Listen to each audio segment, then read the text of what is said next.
à notre foi quand nous sommes devant des circonstances, quand nous sommes devant des réalités. Au niveau de notre foi, j'appelle ça des réalités spirituelles.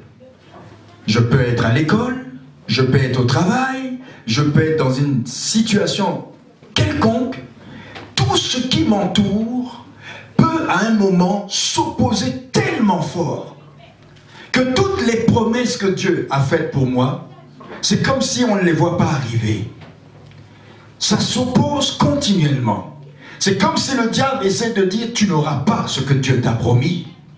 Tu ne l'auras même jamais. Et c'est là que Paul est en train de dire à Timothée, combat le bon combat. C'est un combat de la vie qui touche toutes les parties de ta vie.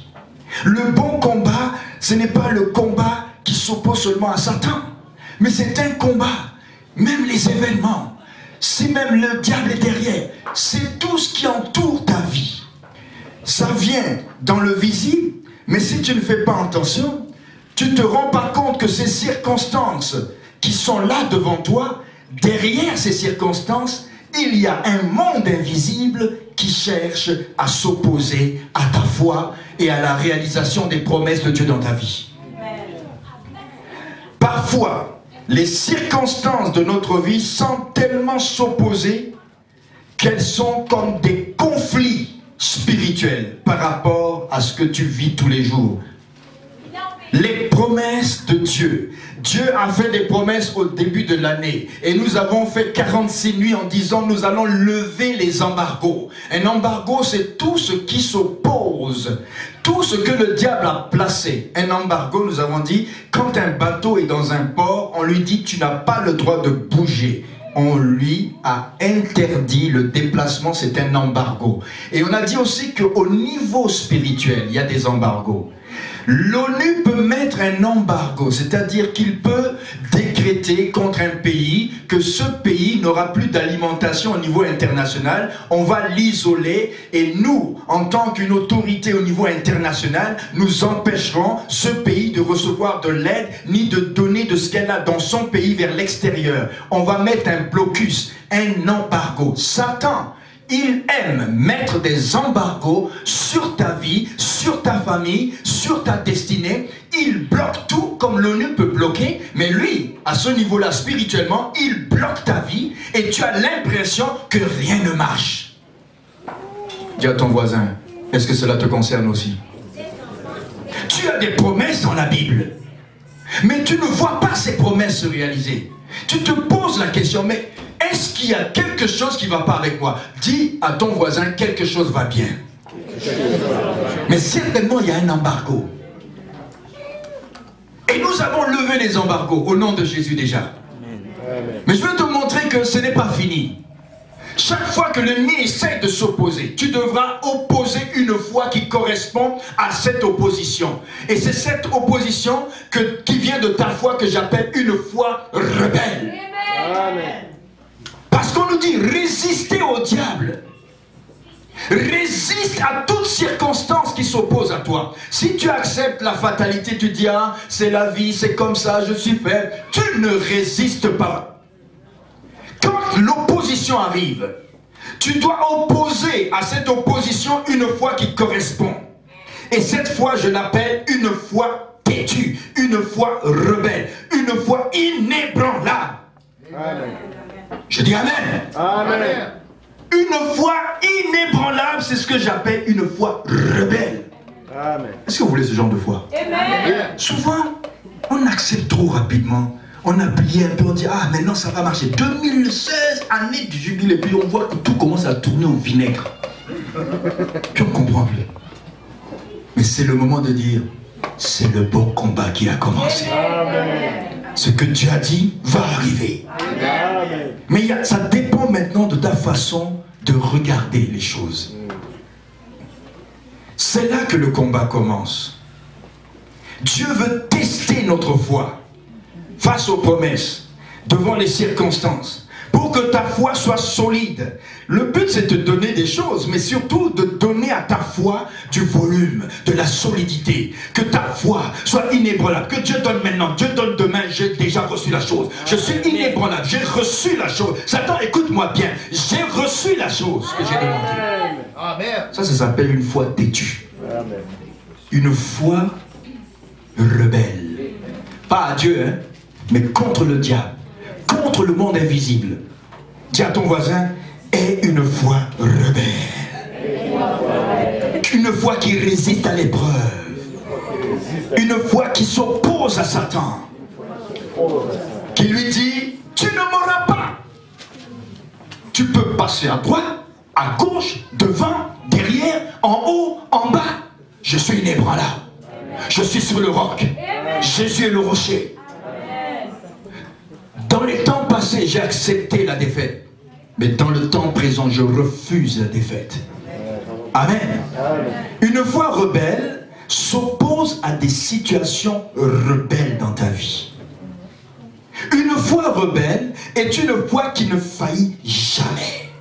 Une foi qui est ferme dans les temps de conflit, dans les temps d'opposition, dans le temps où le doute veut venir. Est-ce que cela va se faire? Est-ce que cela va arriver? Oui, mon frère, oui, ma soeur, cela va arriver. Parce que Dieu ne ment jamais. Que l'homme soit trouvé menteur, que Dieu soit toujours trouvé vrai.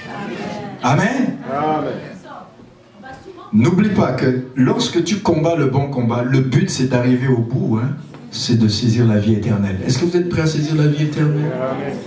Parce que quand on voit, souvent je regarde la vie chrétienne, je regarde la vie autour de moi, je regarde même les chrétiens, les païens, je dis waouh, ça chauffe dans la vie de tout le monde. Mais il y a une différence. Celui qui est en moi, celui qui est avec moi, fera la différence dans ce monde. Je refuse la fatalité. Je refuse l'échec. Je refuse au nom de Jésus. Amen. Maintenant, dis à ton voisin, élève tes regards. 2 Corinthiens 4 va te donner une solution. Au verset 16.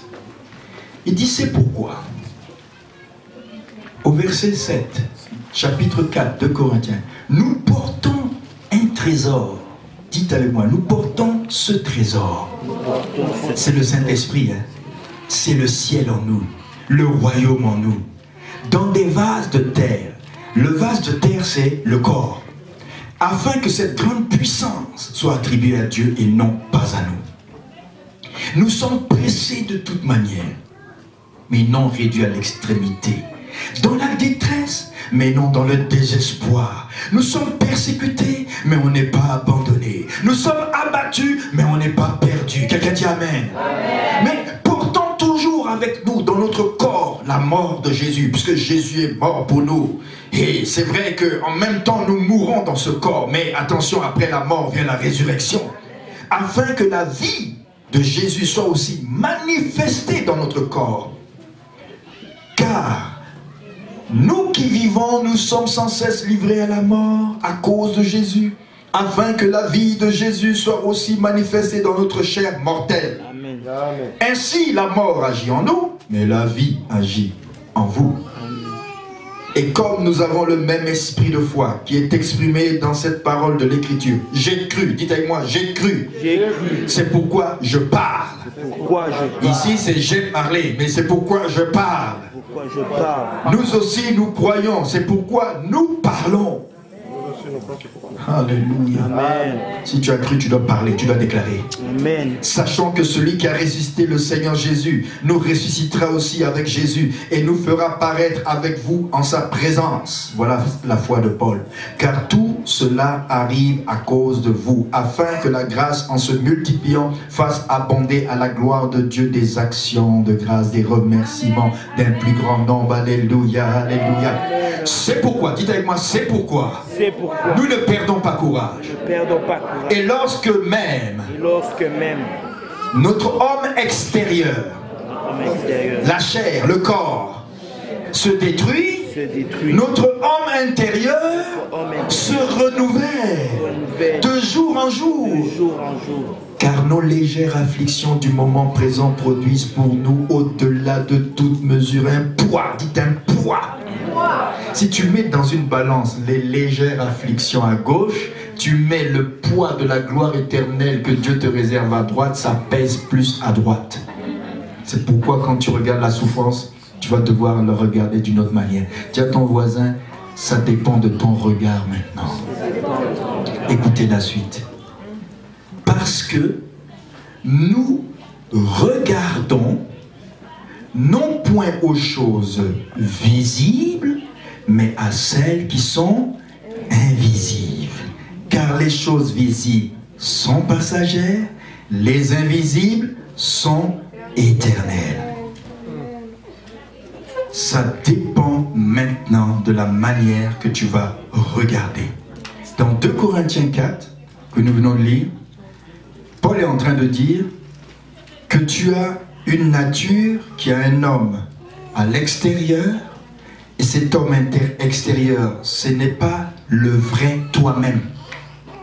C'est la maison. Dis à ton voisin, tu vois ton corps que tu habilles là, tu as mis une veste en velours, un beau pantalon là, tu as mis un petit peu de fard, de rouge à lèvres là. Pour certains, ils ont pris le temps de bien se coiffer là. Ça là, dis à ton voisin, c'est une maison. Tu passes ton temps à entretenir une maison. Le vrai toi-même, il est à l'intérieur et c'est ton esprit. Quand cette maison s'écroule, elle va dans la poussière. Elle a été prise de la poussière, elle retournera à la poussière.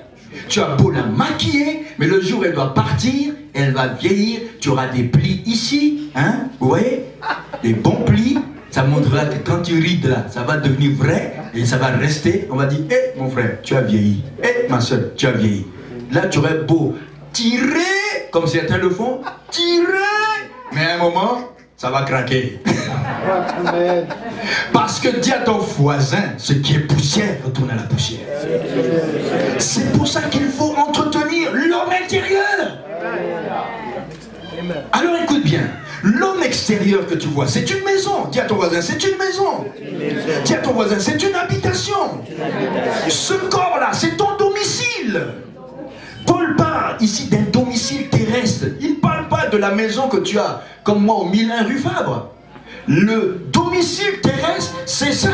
Donc, l'esprit humain fonctionne dans un domicile terrestre. Et là, il est en train de faire des choses avec ce domicile-là. Il est en train de prendre des positions. Tu dis, tu perds ton temps. C'est un domicile. C'est une maison. Le vrai toi-même est à l'intérieur. Amen.